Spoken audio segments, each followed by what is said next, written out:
Diqqat aholiga shoshilinch xabar.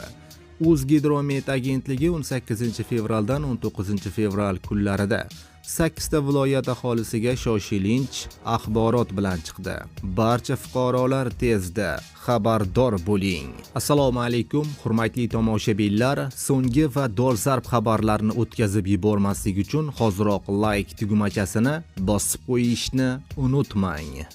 Diqqat!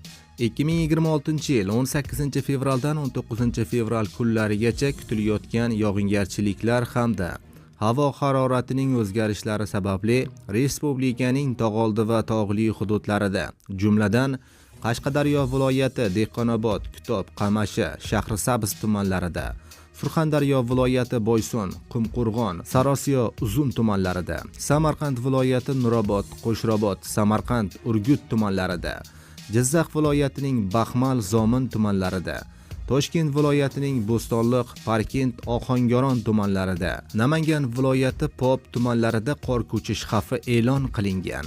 Tog'li hududlarda istiqomat qiluvchi fuqarolar, dam oluvchi hamda tog'li hududlarda harakatlanuvchi haydovchilardan ehtiyotkorlik choralarini ko'rishlarini so'raymiz, deyiladi O'zgidromet xabarida.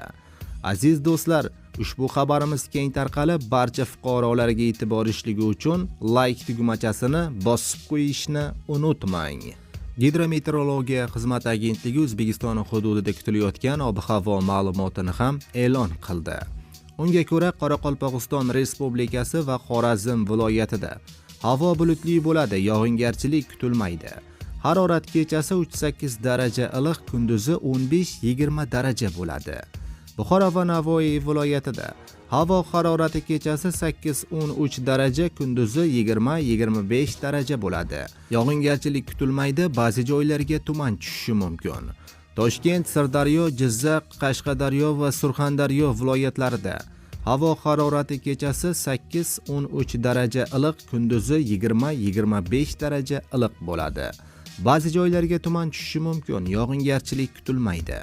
Andijon, Namangan va Farg'ona viloyatida havo o'zgaruvchan bo'ladi. Ba'zi joylarga tuman tushadi.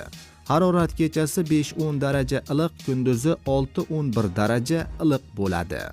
Respublikaning tog'oldi va tog'li hududlarida ba'zi joylarga tuman tushadi. Sel suv toshqin hodisalari ham yuzaga kelishi mumkin. Tog'li hududlarda qor ko'chish xavfi e'lon qilingan. Havo harorati kechasi 0-5 daraja iliq, kunduzi 10-15 daraja iliq bo'ladi, deyiladi xabarda.